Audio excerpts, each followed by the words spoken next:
कि जो खोट है वो सीट में नहीं है, वो राहुल में है। तो इस क्या खोट देख रहे हैं आप? देखिए जी, किसी भी राष्ट्रीय स्तर के नेता के लिए इस तरह की मीमांसा करना मेरे लिए ठीक नहीं है, परंतु राहुल गांधी बड़े बहुमत के साथ चुनाव हार रहे हैं, ये मैं सार्वजनिक रूप से कहते हुए जरा भी झिझक महसूस नहीं करूं। रायबरेली से हारेंगे वो बड़े बहुमत के साथ रायबरेली से चुनाव। पर इसका आंकड़ा क्या है, बस बेसिस क्या है? आपके पार्टी वर्कर्स कह रहे हैं क्योंकि अमित शाह जी रायबरेली कभी भी गांधी वाड्रा परिवार के हाथ से गई नहीं है। तो इस पर जरा थोड़ी और आप डिटेल में कुछ समझाएं।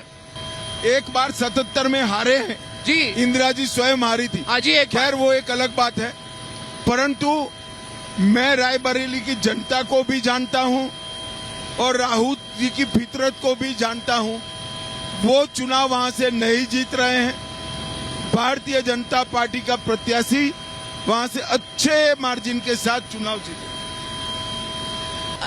अमित शाह जी, अगर हिंदू मुस्लिम पोलराइजेशन हो जाए तो आम राय लोगों में है कि इससे बीजेपी का फायदा होगा। तो पहली बात, उस पर आपका क्या कहना है? दूसरी बात, कल तेजस्वी जी ने कहा कि हिंदू खतरे में नहीं है।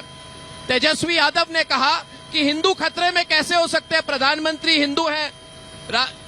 वहां पे तीनों सेनाध्यक्ष की बात कही, तीनों सेनाध्यक्ष हिंदू हैं, तो हिंदू खतरे में कैसे हो सकते हैं? तो अगर ऐसी बात कहे, इसका राजनीतिक प्रभाव क्या होगा? और ऐसी बातें क्यों कही जा रही है जब आम राय है कि अगर पोलराइजेशन हो जाए तो इससे भारतीय जनता पार्टी को फायदा होगा? देखिए, पोलराइजेशन नहीं होना चाहिए, मगर जब आप आपके चुनाव घोषणा पत्र में लेकर आओगे कि इस देश में पर्सनल लॉ को हम वापस लाएंगे तो ऑटोमेटिकली पोलराइजेशन होगा। अगर आप लेकर आओगे कि धारा 370 वापस लाएंगे, ट्रिपल तलाक वापस लाएंगे, आप अगर वोट बैंक की पॉलिटिक्स करते हो, आप राम मंदिर के प्राण प्रतिष्ठा में नहीं जाओगे वोट बैंक के डर से, पोलराइजेशन करने के लिए, तो दूसरी और भी पोलराइजेशन होगा।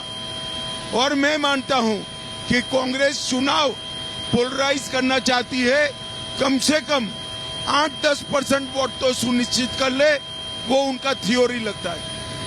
कांग्रेस पोलराइज करने की कोशिश कर रही है या फिर आप उन विषयों पर फोकस कर रहे हैं? देखिए, एक बात बताइए अर्णव जी, कांग्रेस पार्टी अपने घोषणा पत्र में पर्सनल लॉ वापस लाने की बात करेगी तो हमें ये उठाना चाहिए या नहीं उठाना चाहिए? ये हमारा राजनीतिक पक्ष से नाते दायित्व है कि जनता को हम बताएं कि अगर आएंगे तो ये देश सरिया के आधार पर चलाएंगे। क्या कहना चाहती है कांग्रेस पार्टी? पर्सनल लॉ एक पंथ निरपेक्ष देश के अंदर किस प्रकार से आ सकता है?